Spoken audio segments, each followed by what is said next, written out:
Menemani mayat selama 40 hari. Alkisah seorang konglomerat yang sangat kaya raya menulis surat wasiat, barang siapa yang mau menemaniku selama 40 hari di dalam kubur setelah aku mati nanti, akan aku beri warisan separuh dari harta peninggalanku. Lalu ditanyakanlah hal itu kepada anak-anaknya apakah mereka sanggup menjaganya di dalam kubur nanti.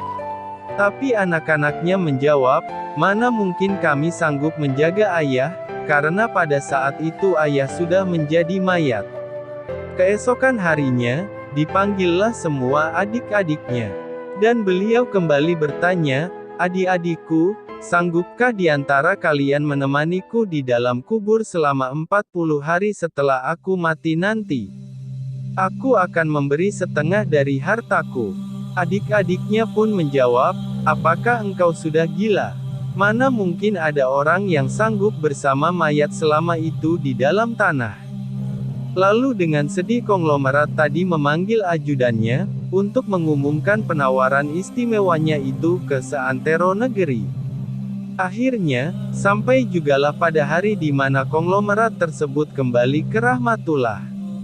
Kuburnya dihias megah, laksana sebuah peristirahatan termewah dengan semua perlengkapannya. Pada waktu yang hampir bersamaan, seorang tukang kayu yang sangat miskin mendengar pengumuman wasiat tersebut. Lalu tukang kayu tersebut dengan tergesa-gesa segera datang ke rumah konglomerat tersebut untuk memberitahukan kepada ahli waris akan kesanggupannya.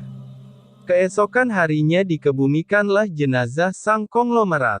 Si tukang kayu pun ikut turun ke dalam liang lahat sambil membawa kapaknya.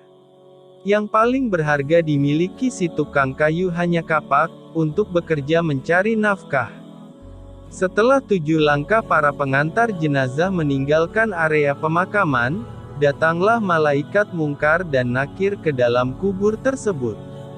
Si tukang kayu menyadari siapa yang datang, ia segera agak menjauh dari mayat konglomerat. Di benaknya, sudah tiba saatnya lah si konglomerat akan diinterogasi oleh malaikat mungkar dan nakir.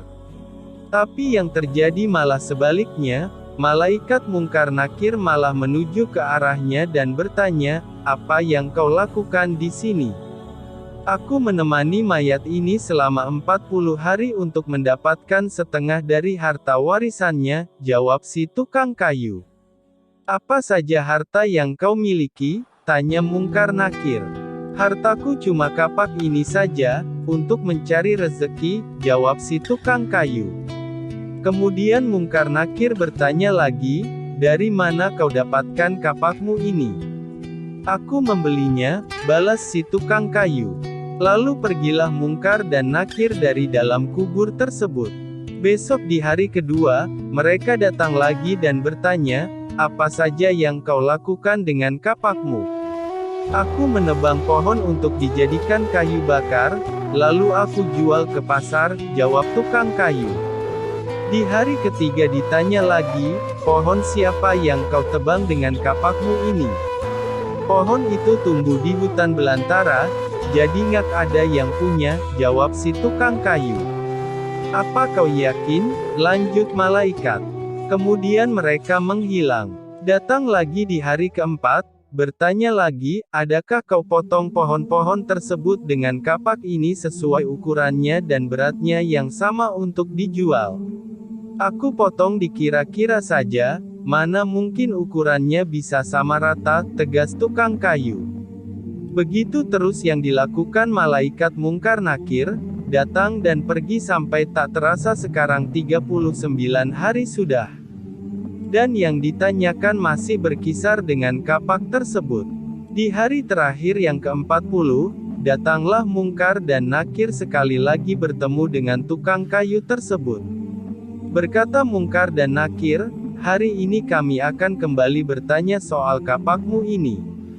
Belum sempat mungkar nakir melanjutkan pertanyaannya, si tukang kayu tersebut segera melarikan diri ke atas dan membuka pintu kubur tersebut.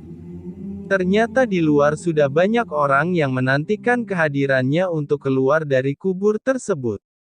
Si tukang kayu dengan tergesa-gesa keluar dan lari meninggalkan mereka sambil berteriak, "Kalian ambil saja semua bagian harta warisan ini, karena aku sudah tidak menginginkannya lagi." Sesampai di rumah, si tukang kayu berkata kepada istrinya, "Aku sudah tidak menginginkan separuh harta warisan dari mayat itu. Di dunia ini harta yang kumiliki padahal cuma satu kapak ini." Tapi malaikat Mungkar Nakir selama 40 hari yang mereka tanyakan dan persoalkan masih saja di seputar kapak ini. Bagaimana jadinya kalau hartaku begitu banyak? Entah berapa lama dan bagaimana aku menjawabnya.